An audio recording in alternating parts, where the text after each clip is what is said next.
Thank you, Mr. Speaker.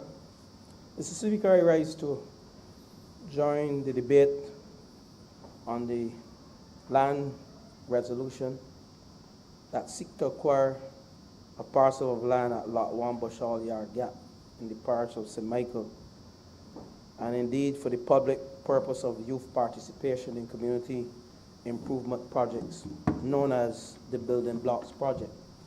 And Mr. Speaker, let me at this time thank publicly those officers in the former Ministry of Small Business Entrepreneurship and Commerce who indeed did this country well under my tenure as minister, and indeed those statutory corporations, including the Trust Loan Fund, which was a signature project by the Labour Party government, and indeed all the stakeholders, Chamber of Commerce, and everyone who served the purpose well in terms of building out small business in this country. And Mr. Speaker, I have moved in the Prime Minister's wisdom of reshuffling this cabinet, a dynamic team that she has, and I've been placed in that wonderful place called the Ministry of Youth, Sports, and Community Empowerment. And I want to thank the former Minister of Youth and Community Empowerment, because when I look at this resolution this morning, I saw his name written all over it. I saw his passion for the youth. I saw his commitment to empowering the young people in this country written all over this resolution. And what is before the House is part of the empowerment of our young people in this country. And I want to thank him for coming up with this Building Blocks program. Because, yes, you can give him a clap, because I think he did a wonderful job. The member for Christchurch, West Central. And indeed, this Building Blocks project is being developed as a means of providing a comprehensive community-based social intervention strategy to address the problems of unemployment and incidents of crime and violence which have been plaguing various communities across Barbados, and indeed in which our young people have been both victims and perpetrators. And Mr. Speaker, I wish to start on the premise that this government, in its manifesto, while in opposition, articulated a policy for the empowerment of young people in this country. And I can read from this wonderful book, because it says Which book is that, honorable member? the manifesto, the Barbados Labour Party, Building the Best Barbados Together, BLP 2018, the best for Barbados. And it is already a document of the House. Thank you, Mr. Speaker, for allowing me to be explanatory to the public with this wonderful document. And the Barbados Labour Party is firmly in the belief that if given the opportunity, our young people have the energy and creativity to solve many of our island's problems and take our country to a prosperous future. We articulated our vision in this manifesto to create new policies that empower Barbados' young people socially and economically, and ultimately transform Barbados into the best place in the world for young people to live, have a family, work, and to do business. That is articulated in the manifesto. We went further to commit to creating and evaluating national programs that tackle new threats to the well-being of young people, including issues of mental health and lack of self-confidence and identity and excessive social media consumption. But, Mr. Speaker, the Building Blocks program, and we're specifically speaking to the one now at Bush Hall, we acquiring the lands to build out some 6 kiosks, ranging from bars, cosmetology, hairdressing, and indeed growing of produce as a community-based project engaging in agricultural production. So, Mr. Speaker, this Building Blocks program is indeed a fundamental program as we seek to empower our young people. And I want to commend again the Ministry of Youth and Community Empowerment, now the Ministry of Youth, Sports and Community Empowerment, for the 4 projects that have, I will say, they're about to be handed over to the small businessmen and women in this country. And I will list the 4. In the IV, the parliamentary representative for St. Michael East would be proud to know that he has some 3 kiosks focusing on hairdressing, shop, cosmetology in the IV. And Parkinson Field, the member for St. Michael Southeast, would be proud to know that they too have some 4 or 5 kiosks within Parkinson Field. And then we go to Britain's Hill, where we have 4, and Britain's Hill straddles the member for Christchurch West and St. Michael South Central, and also St. Michael South. And then we go to Silver Hill, where we have the 4th project about to be handed over. So lots of work has been done in this Building Blocks program, and it's not just about building blocks or building these kiosks for people to occupy. It is solving a social problem in this country. Because, Mr. Speaker, when you analyze what has gone wrong in this country, we have seen high unemployment rate among young people, lack of recreational and sporting facilities, deficiency of functioning community organization, and a proliferation of substance abuse, low academic achievement of young people. And these are just among some of the challenges that we are faced within communities. And, you know, I recently, Mr. Speaker, looked at some statistics that really puzzled me. And there are some 862 young men in jail today. And there are 650 of them are under 35 years of age in jail today. And I'm saying to you, Mr. Speaker, had we seen it fit years ago to open our community centers and engage in these Building Blocks programs, I am confident that this number would be less. And as we seek to build out the 30 blocks or even more, I mean, the member said 30, but you know, Mr. Speaker, with a new minister comes a new mandate. And while I would praise the member for Christchurch West Central, I would want to let him know that I intend to broaden the base and increase the scale. Because for me to reduce this number and for this government to really reduce this number of 862 young men in jail, and for us to reduce, Minister for Christchurch East Central don't want to hear this, $29 million is spent on prison, and he knows this. So if we can reduce this number, then we reduce the amount of money. You know, $29 million we are spending after the fact, as opposed to spending before to prevent. So the whole aspect of creating these building blocks and monitoring and evaluating the success and the progress, I strongly believe that the time has come when our workers, the youth commissioners, members, the community aides within the Ministry of Youth, we shouldn't be walking around with any paper anymore. This is the age of technology. We are digitizing everything.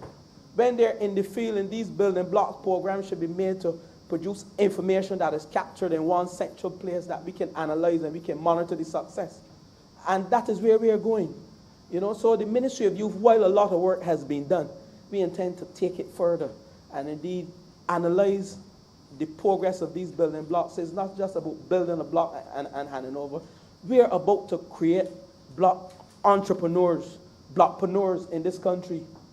We recognize that these young people, and people often criticize young people, But once you invest in young people and you show them that that you care and they're indeed a part of building out this wider ecosystem, then you will see young people being engaged meaningfully, as opposed to us criticizing young people, keep saying they're involved in crime and they're involved in all these deviant behaviors. But we have to start in the schools.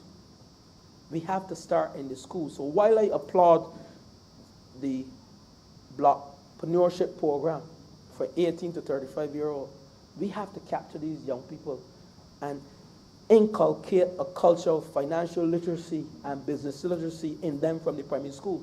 So I'm here coming from an area whereby we were focusing on financial literacy, and it is articulated in our manifesto as we seek to build out Bajan youth as global citizens. We have to engage in financial literacy and entrepreneurial training. So do not look at the Blockpreneurship program as just building stuff for guys on the block to engage in. Most young men are part of a block now, those who are unemployed. If they're not part of a block, they pass by a block, they have family that are associated with the blocks. And I see this as a wider project of community empowerment, community enfranchisement of our young people. So I'm here this afternoon, Mr. Speaker, speaking passionately about what we have before us. This is not just a land acquisition, a resolution. This is about creating businessmen among our young people. The youth entrepreneurship scheme now have a duty to these young people as they build out these kiosks. They have a duty to ensure that they hold their hands. They have a duty to ensure that they engage them in financial literacy. They have a duty to ensure that we reduce the number of young men and women in prison. And I'm saying to you, Mr. Speaker, this is part of a wider mandate of the Ministry of Youth.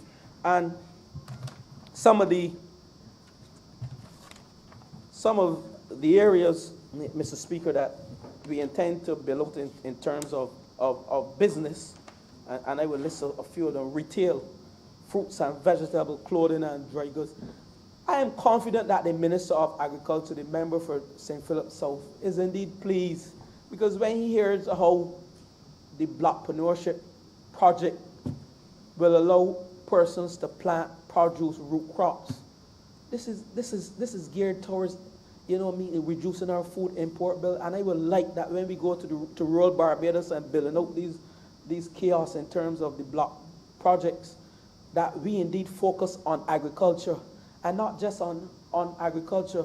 We give those persons who have fallen through the cracks the opportunity to engage in technology as we seek to build out agriculture. So not just planting, but teaching them about hydroponics and aquaponics, and all of the technology that are first world.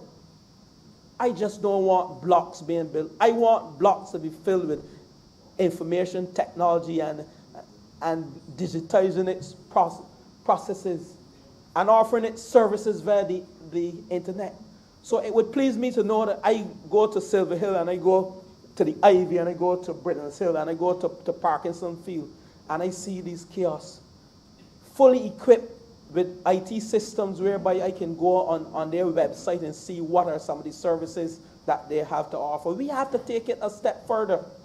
And indeed, I know that was the vision of the former Minister of Youth and Community Empowerment. And when he spoke to me, he indeed articulated that vision. And I said to him, it is in good hands, Minister. The member for Christchurch West Central. So when we are looking at craft, leather goods, handcraft items, we have some of the best leather in the world. The black belly sheep leather from black belly sheep. These are some of the things. This was well put together. Cosmetology, automotive services, technological services, landscaping, bar services, car washing, tailoring, jewelry, animal husbandry. These are a list of the various disciplines that you will see these blocks engaging as we seek to build Barbados' block project. Mr. Speaker, I am one who was very critical of the last government, and there was a program by the last government, and it keeps slipping my mind, the name of it. Community councils, that's what it's called? No, the constituency councils, whereby the community centers were closed only for meeting times for the constituency council. And we have over 100 community centers in this country. Mr. Speaker, I declare to this Lord Chamber and I declare to the public of Barbados, there should be no community center kept closed in this country from today onwards without active daily and nightly activities. So we have to engage our young people. We have to engage our senior citizens. If we're supposed to build up global citizens, if we're supposed to empower our people, not just the young people, and we're doing it within communities, we have to ensure that we put the necessary infrastructure in place.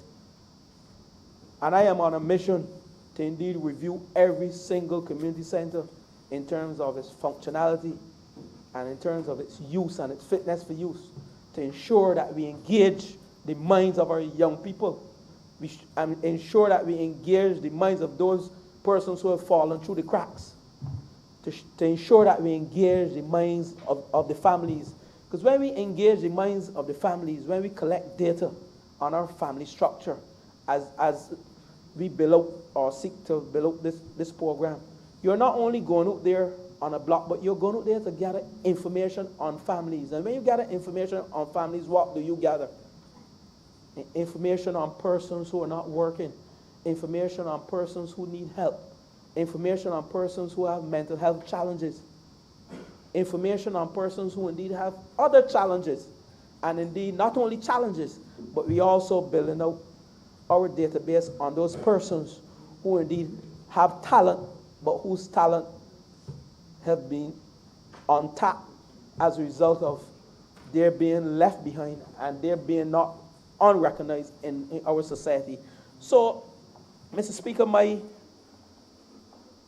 few minutes here in endorsing the land acquisition at Bushall is to say to every single member of parliament, is to say to every single block, is to say to every single community center, is to say to every single family in this country that the role of the youth commissioners and the role of the community aides, while the former minister and the member for Christchurch West Central had it in his vision, I will implement it. We are coming to the families and we are coming to you, knocking on your doors. Gone are the days when we will sit down in an office as youth commissioners and community aides and seek to gather information on people within our communities. We have to get out there, be among them. The member for St. Michael East, I just listed your kiosk as one of the projects within the Ivy, they call it the Back Ivy. And I know you are proud, the member for St. Michael East, to know that under this institution, we have indeed given 6 or 7 businesses the opportunity within your constituency to earn a living. Now, when we are talking about the youth entrepreneurship scheme, that is part of the wider network of the entrepreneur ecosystem network. And indeed, I did see within the written document some of the key stakeholders, Fund Access, Trust Loans. Some of these businesses now, as a result of government policy, some of these businesses now, and some have gone already to acquire trust loans to start up their businesses. I heard the member for St. Thomas speaking about the trust loans. And indeed, we have looked at this thing holistically. We are saying we are not only building out the blockpreneurship program, but we are providing financing for these small businesses. This is a sector, the working class sector, that was ignored for 10 years in this country. These are people with skills and ideas, indeed, who are willing to contribute to the micro, small, and medium enterprise sector, whether they're young people, whether they're middle-aged people, whether they're senior citizens. But as a result of the nature of their financial situation, that sector was untapped. And that is why we, as a government, provided seed capital for programs like this to indeed become successful. And I'm certain that the monitoring and evaluation process that we will put in place within the Ministry of Youth, Sports and Community Empowerment, we intend to make sure that every single one of these projects become a success. We are not going to leave them by themselves. Constant monitoring and evaluation, that is what we were lacking in government over the last 10 years under the Democratic Labour Party. How do you assess whether something is working? How do you assess whether something is successful? You monitor, evaluate, and you make improvements as you go along. So, Mr. Speaker, I am indeed proud to be associated with this project. But I want to go further as we seek to empower the youth in this country. Again, Mr. Speaker, this lovely book, the Manifesto Building the Best Barbados Together, we have articulated in our second bullet. It is for this reason that we are committed to allocating 5% of all government procurement contracts to businesses owned by young Barbadians. And I'm saying to you, Mr. Speaker, we have already put the necessary policy initiative in place, and we now have to implement this. And I will be pushing to ensure that our young people get their fair share of contracts in this country. I will also be pushing as we articulate that our young people, fully involve our young people in national decision-making process by installing at least one young person on major government committees and statutory boards. I'm saying, Mr. Speaker, this is indeed something that I'll be discussing with my colleagues. When we look at Barbados 30 years from now, you might be seeing Dwight Sutherland.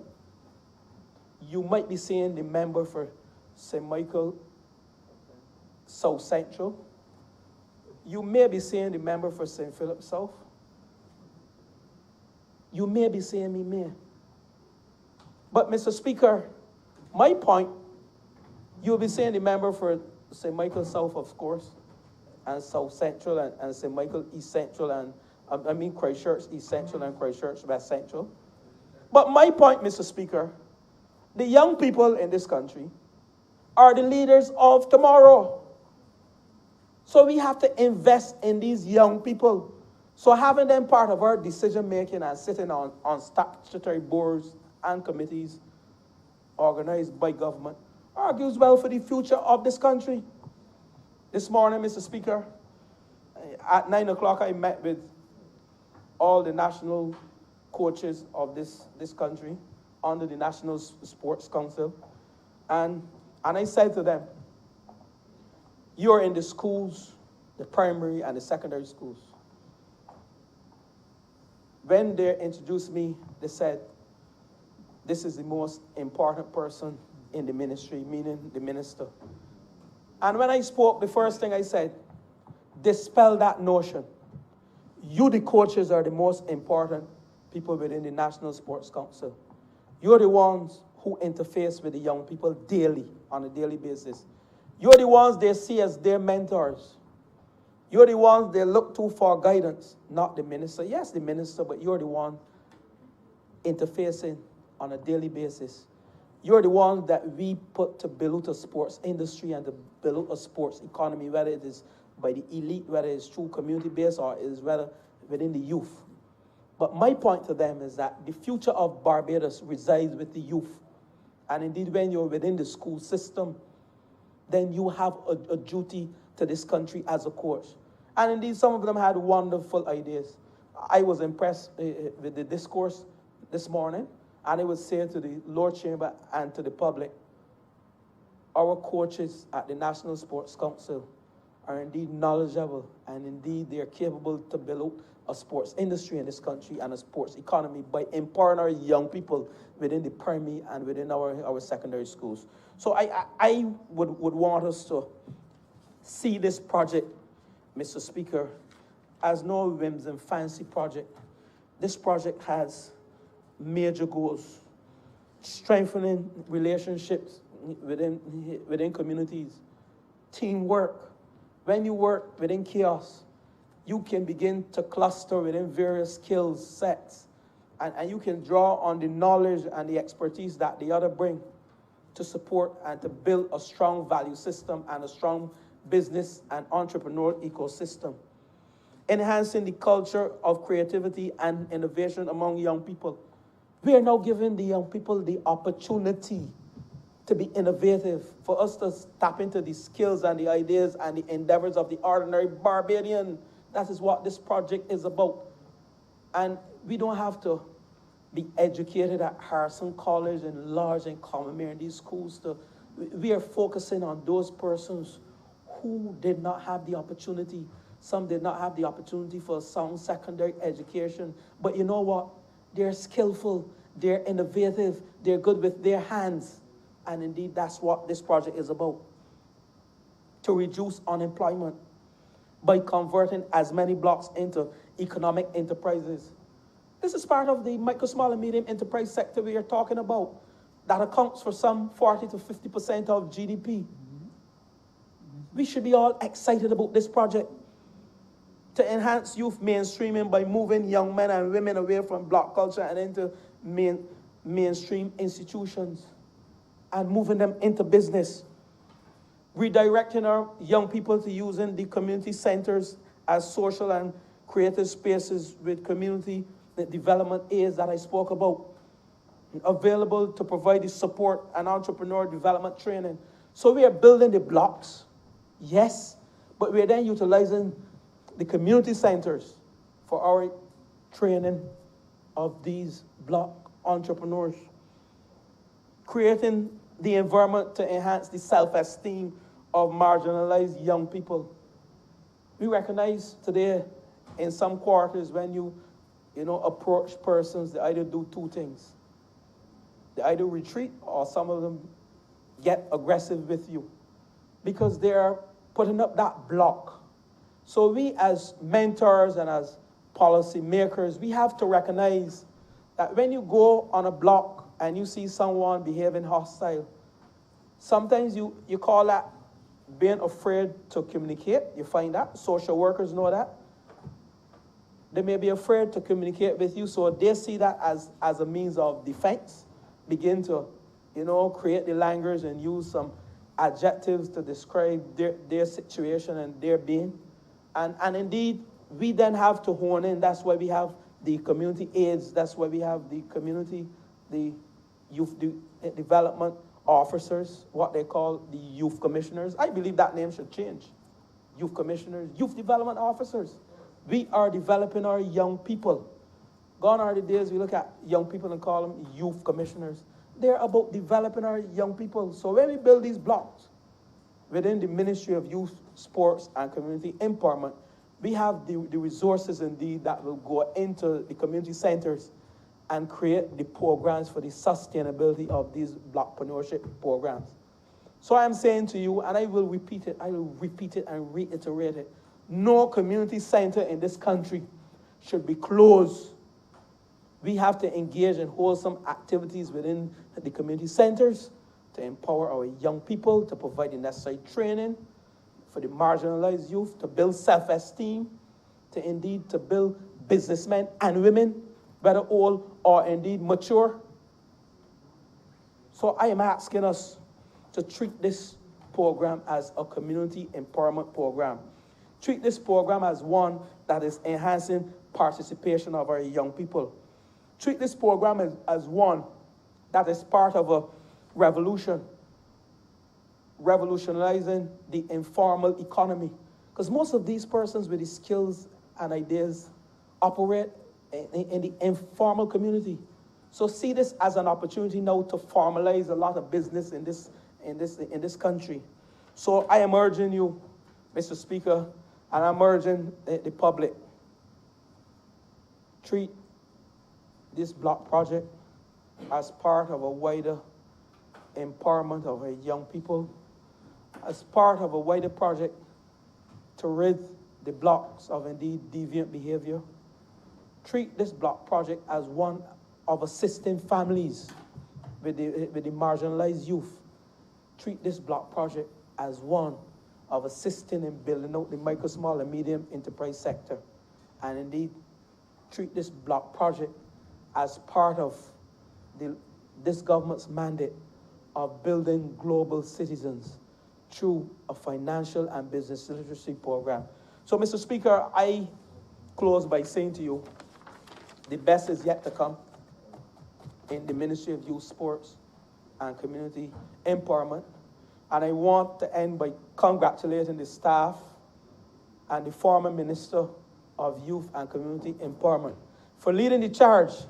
And indeed, in the wisdom of the Prime Minister, I am here to carry on the good work that we have started in that ministry. I am obliged to you, Mr. Speaker. Honorable St. James North. Thank you, Mr. Speaker. I rise to speak in support of these land and housing resolutions which are before your Parliament. I will speak mainly, sir, on the acquisition of the lands in Belplain, St. Andrew, but I would also touch on the acquisition of the lands for building blocks in Bush Hall, as well as on the botanical gardens, and generally on housing and land policy of the Barbados Labour Party. So the acquisition of the land in Belplain is, and I state up front, sir, of ancestral interest to me. Dame Ermintrude Bourne, my father's first cousin, her father and my grandmother were siblings. And, you know, I probably would not be in elective politics today, but for that kind of family background. She is someone who I knew from the time I was very young. Both of my father's parents were born in St. Andrew, where she represented. Her father before her, sir, and hasn't been said yet here in this Parliament, her father was Member of Parliament for St. Andrew before her, and she in fact took over from him. So she had that background as well of encouragement into politics. She was one of 13 or 14 children. And it is, when you look at that time, sir, 1951, when she was first elected, Uncle Dari, her father, could have, if he wanted one of his siblings, his children to take over, he could have offered any one of the boys, of the sons, but he chose Auntie Ermi. And small woman in stature, physically very small, but a large personality, sir. Tremendous personality, one of the most outstanding and commanding people that I have ever met in my life. And she has mentored, I know for sure, she also helped mentor the Honorable Member for St. Michael North, because he used to visit her as well certainly before he became a Member of Parliament, when he first ran, to get pointers and tips on electoral politics and how to win a seat. She was Member of Parliament for St. Andrew for 10 years, and these were the days, sir, when they had double member constituencies, and that was terminated in 1971, but each constituency had 2 seats up to 1971, each of the 11 constituencies, and then the city of Bridgetown had 2 seats, so there were 24 seats in those days. And on both occasions that she was elected to be Member of Parliament of St. Andrew, she was elected Senior Member of Parliament. So she won the most votes remember, sir, in 1956 when the late Sir Frederick Smith won, he knew he couldn't top the polls, and he has said publicly about his intention was to ride in just behind her, which he did to become junior member. And the magnitude of what she achieved, sir, has to also be looked at in the context that, 1951 was the first general election when they had universal adult suffrage, of course, one of the hallmarks of the Right Excellent Sir Grantley Herbert Adams, sir, bringing universal adult suffrage to Barbados, such that everyone was entitled to a vote, no matter the color of their skin as it was before or the size of their pocket. And she would have been elected as a woman in the first election after that, in a case where women were tremendously disadvantaged politically and for a long time had no vote. I mean, it would mainly have been women, black women, who could not vote before that time, even more so than black men, who were largely disenfranchised too, sir. And her period, her 10 years in Parliament, marked a period of tremendous social transformation in this country under the Barbados Labour Party, sir. I remember she was on television, an interview. It would have had to be around the late 1970s, early 1980s. Certainly it was the time when the Right Honourable late Tom Adams was Prime Minister of this country. And she, in half hour, 45 minutes, did an extremely fine job on the achievements of the Barbados Labour Party during that period.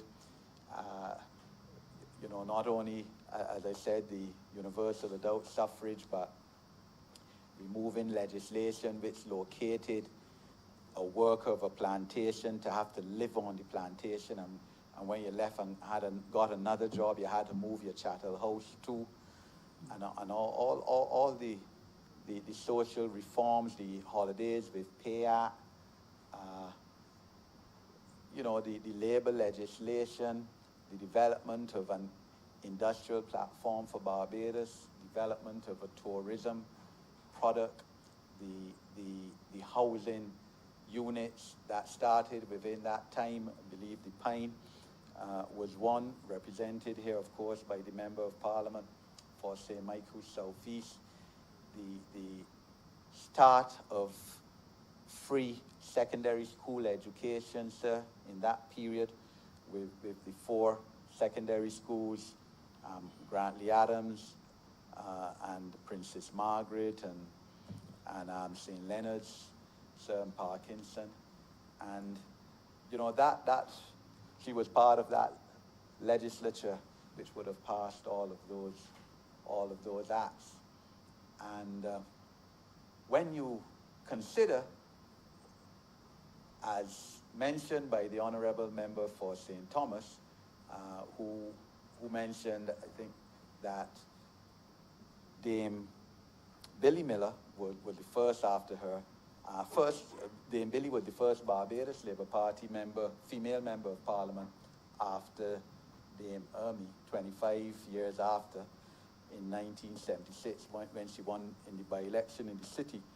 But the late Gertz Eastman was, in fact, the second woman to be in elected Parliament. That was 1971. So a whole 2 decades passed after Auntie Ermey was elected before another female was elected to this Parliament. And so you look at her achievement and her entry into this Parliament, sir, within that context. Yes, that she had a father who she succeeded into that seat, but still a tremendous achievement. And of course, then followed by Her Excellency Elizabeth Thompson, present Barbados Ambassador to the United Nations, who would be her niece, sir. And that's the kind of political background that that family, the Fosters, she was a Foster before she married a Bourne, sir, would have come from. And she, in fact, her husband, she and her sister married two brothers. So two sisters, two Foster sisters married two Bourne brothers. And I commend the present Member of Parliament for St. Andrew for his initiative in bringing, at least being the prime person in bringing this resolution to this Parliament, and in insisting that, you know, the Cabinet agree and that Parliament pass this resolution to make her residence, Dame Ermey's residence, a national museum. The present Honourable Member for St. Andrew has done a lot in terms of recognizing Dame Ermey. The memorial lecture, which has been going on, I think, last year was the 3rd year. A memorial lecture held at Alene School in the heart of the constituency in commemoration of Dame Ermey, and the Honourable Member's constituency office, I believe it is named after her as well. It certainly has a big picture of her at its location. But, you know,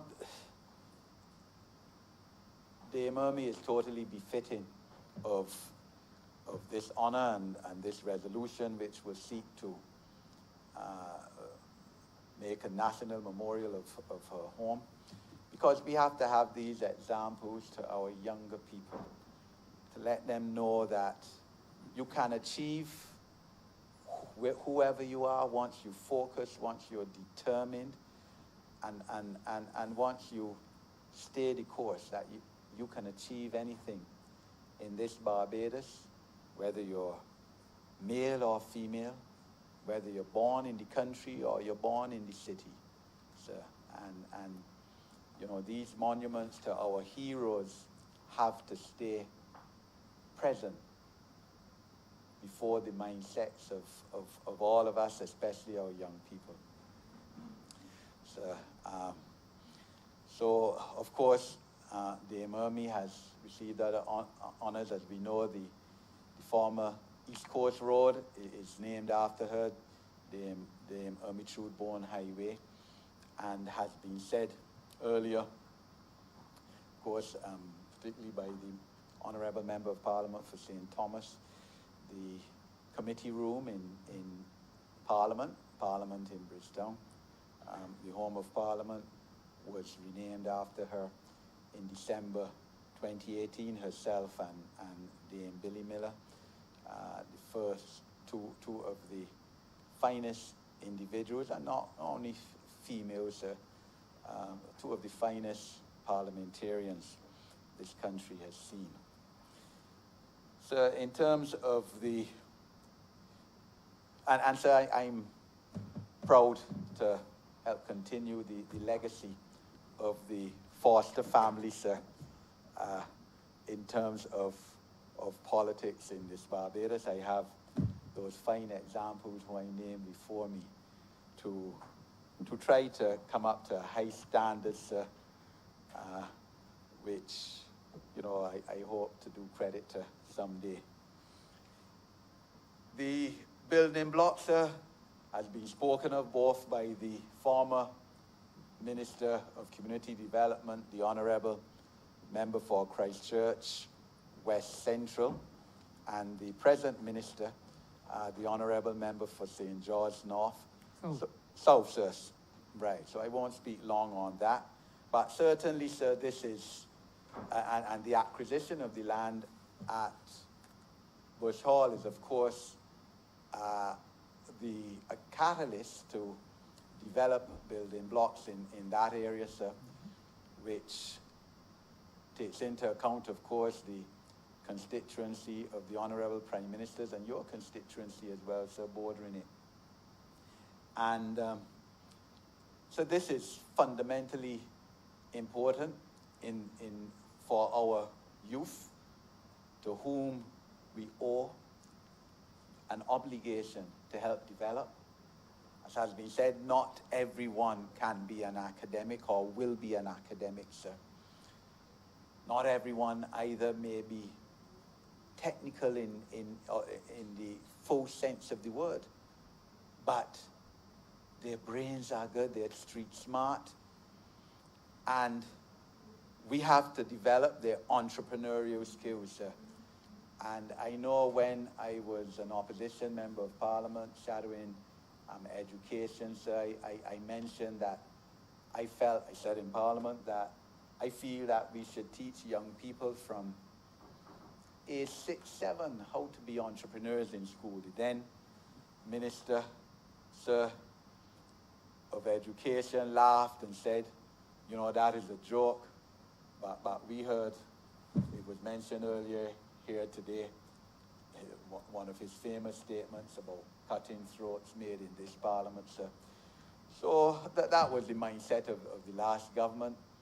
I'm sure that the vision of the present Minister of Education, the Honourable Member for St. Michael's South East, will see that we have to do more entrepreneurial training of our young people from an early age, sir, to give them the opportunity to create jobs for themselves when they grow up. And it won't only be jobs for themselves, but their friends and others in their community, their families, sir, because a government, a governance structure, an administration cannot create jobs en masse for people.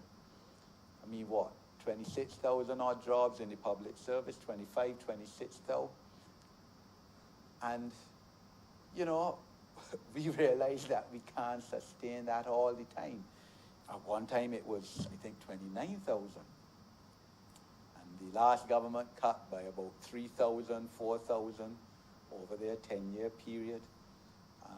This administration had absolutely no choice when we came into office in late 2018 to also make redundant just over 1,000, because public service can't sustain jobs. The political directorate has to create the environment where people can grow, young people can grow, that the potential of their talents can be fully realized.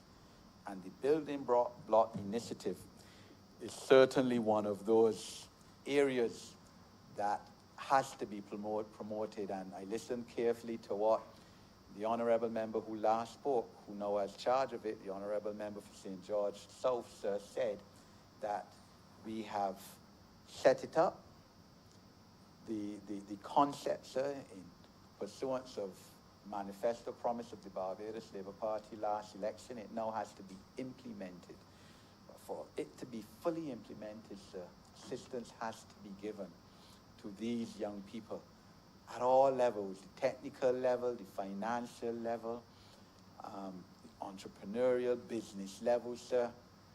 And I trust that we will do all that can be done, that Cabinet will devise policies which will see this extremely noble concept fully operationalized, because as I said, we owe it to the people. The concept of giving 5% of government contracts to those within the communities and helping them build up within the communities, and also, so part of that is people with disabilities, has to become actualized, because there's no use having that as a policy, but then those whom the policy is supposed to assist are not able to fully access the benefits, and they're not going to be able to fully access the benefits unless they're assisted and facilitated in so doing at every level, by not only the government structure but by the private sector as well, sir.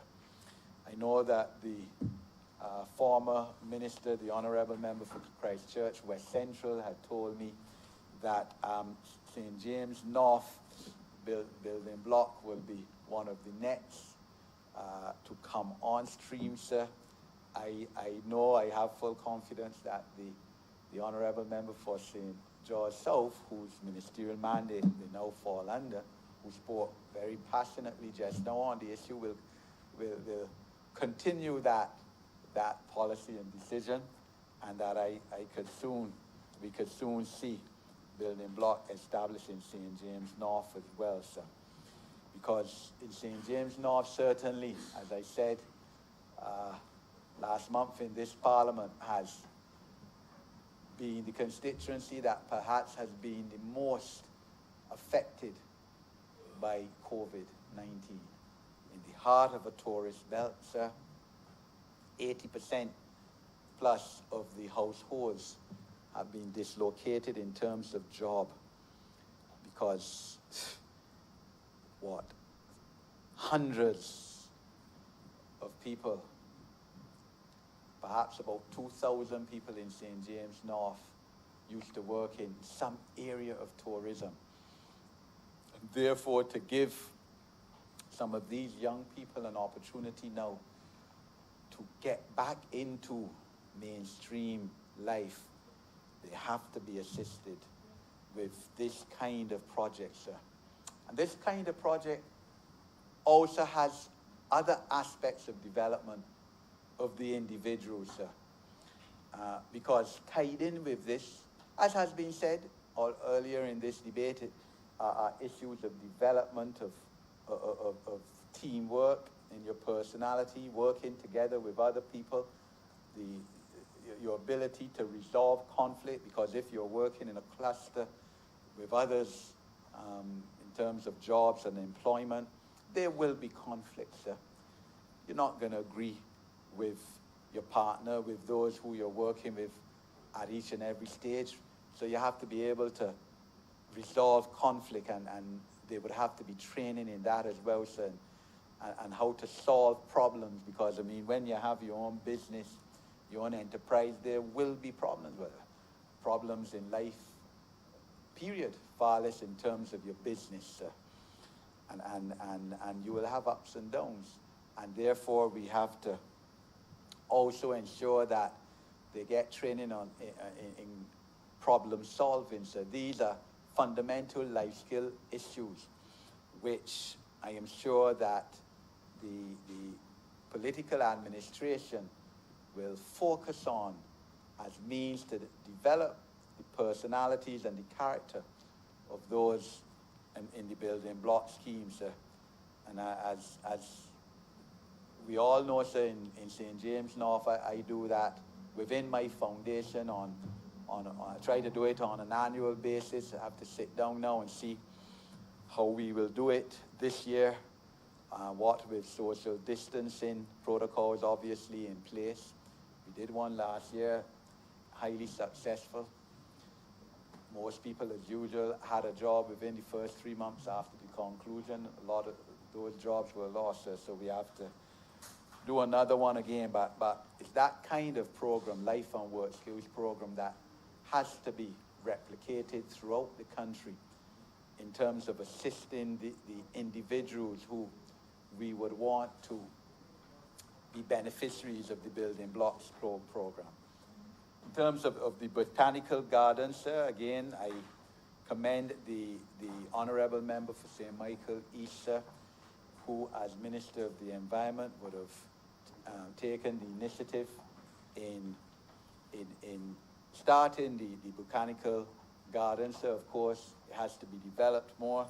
I'm sure that the present Minister, the Honourable Member for Christchurch West Central, will continue that, because it is vital for any country that takes itself seriously, sir, to have green spaces, places where people can breathe, where they can go and relax, cool out. I mean, you used to have these from the Romans, sir. Used to see about people going and after work in those days, going and relax, sir. And this is vital for us, and that's why, of course, we have to be fully supportive of the initiative to have a park in Bridgetown, in the Probin Street area, around the monument for the Right Excellent Clement Payne, sir. I know that a lot of people don't feel that this is necessary. So, but a country, a government doesn't only have a duty to its citizens in terms of economic development, sir, recreational development and areas where you can just go and expand your mind and your thought process and relax and spiritualize has to be part of a country's development as well. So housing and land is one of the very major challenges that governments of Barbados, not only post-independence, but pre-independence too, have had, sir. We can never fully satisfy the land and housing needs of all our citizens. At any given time, there are thousands of people, thousands of applications at the National Housing Corporation by residents of Barbados for land and or housing solutions. Thousands. I believe at one time there were close to 30,000, certainly over 25,000 applications. It is impossible for any government to do it. It's perhaps one of the three major social challenges of our country, together, of course, with unemployment at this stage. And a government has to therefore facilitate in every way possible the creation of housing and land solutions for its people. And the private sector has to step up in place. It means, even if it means incentivizing the private sector, sir, one of the hallmarks and achievements of the now late Prime Minister, sir,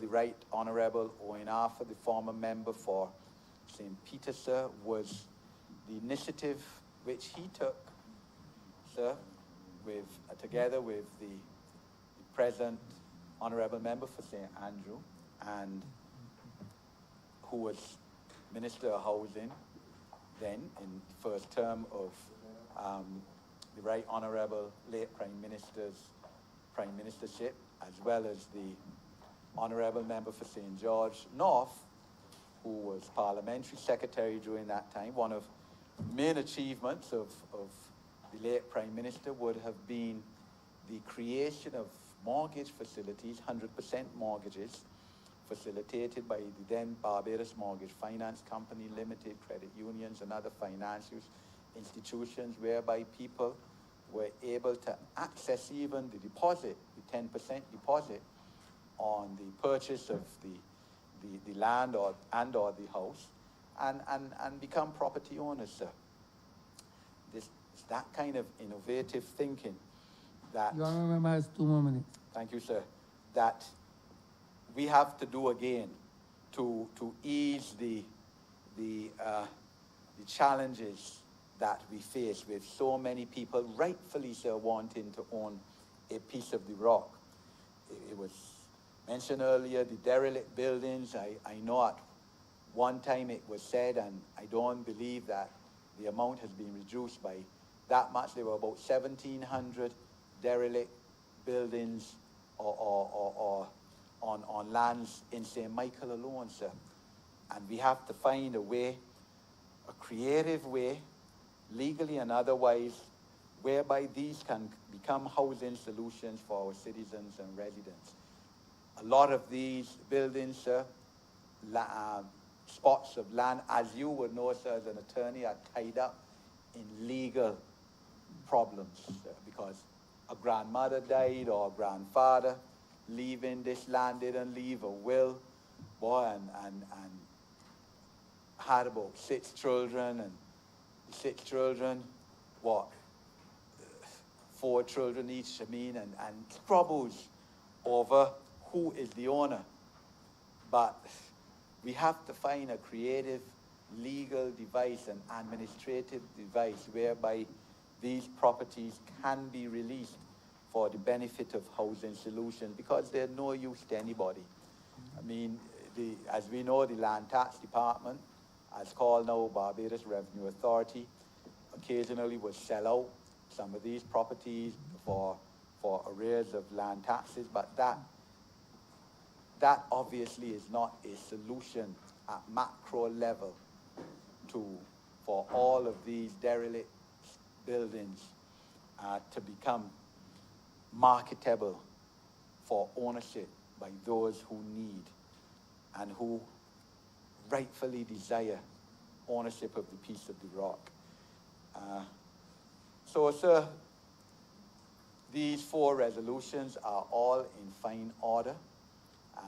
They will contribute to the cultural development, political development of Barbados. I mean, in the case of the one for the acquisition of the land at Belle Plaine, will contribute to the development of young people in terms of the ones at Bush Hall. So will contribute to the development of the environment and the greening of Barbados, the recreational aspect of human development in terms of the botanical gardens, and I'm fully in support of all of these resolutions that are being debated before your house today, so I'm obliged to you.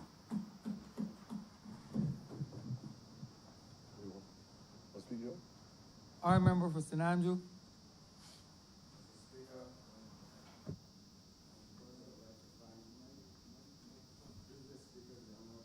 Mic is not on, sir. Mr. Speaker, I'd first like to thank the Honourable Member for St. James North, who is closely related to Ermy Bourne, for his treatise on Ermy Bourne, which has obviously made my task a little shorter. I knew Ermy for almost the earlier part of my sojourn in St. Andrew. I was somewhat surprised when I was first introduced into St. Andrew at her lively nature. I thought that I was dealing with a very old woman who had long past her time, and I certainly used to enjoy the days when myself and my wife would travel to St. Andrew and spend the time with Ermy. I regret that I did not actually keep certain mementos of those journeys, even though I still have a few. And I would communicate with her from time to time with respect to the politics in those days. She used to remind me that she was the only living member of Parliament who was not receiving a pension. I always remember that. At that time, Sir Ronald Mapp and Sir Mencia Cox, they had been resurrected by the former Prime Minister, Tom Adams, and brought back into the cabinet. But in those days, members of Parliament were not paid. But having been brought back into the cabinet, the earlier period counted. And she went to her grave regretting that no one seemed to have remembered that aspect of it. People probably thought that she was well off, but I used to, on my visits, she used to comment with respect to the struggling times, even way back then. I knew too that before she died, she wanted, well, I say before she died, I recall the week that she died, she called me almost every day that week. Come, you better come and see me. And she used to call me George Payne, nothing else. You better come, young man, you better come and see me. And I remember that week. And I was very busy doing some chores home, and I did not come. It is as though she had a premonition. Apparently we had discussed the question of her property, putting it in a foundation, doing her will and whatnot. She had already made a will, but she wanted to have that will change so that her property would go to some foundation. I had encouraged this as well, but it so happened that that was not to be. And I really regret that I did not actually do what I should do, but as an attorney yourself, you know, very often somebody tell you, come and see me, and you do not see them, especially if you're dealing with succession and the ancillary areas, wills, trusts, etc. Me and that person passes. You feel bad. I remember I went to the funeral, and I felt as though I had done her a wrong. And the subsequent events with her, with respect to the division of her property and what transpired, certainly went against the grain of what Ermi would have wanted. And because of my knowledge of the situation, it is for that reason that I decided, or rather that I tried to right the wrong that I had done by not visiting her. We got the Ermi Bourne Highway named after her, and I was, at the time too, I was somewhat surprised when she agreed, when we decided to rename the Walker's Bridge after the late, another member of Parliament, L.B. Brathwaite, that she came out and gave the feature address. I mean,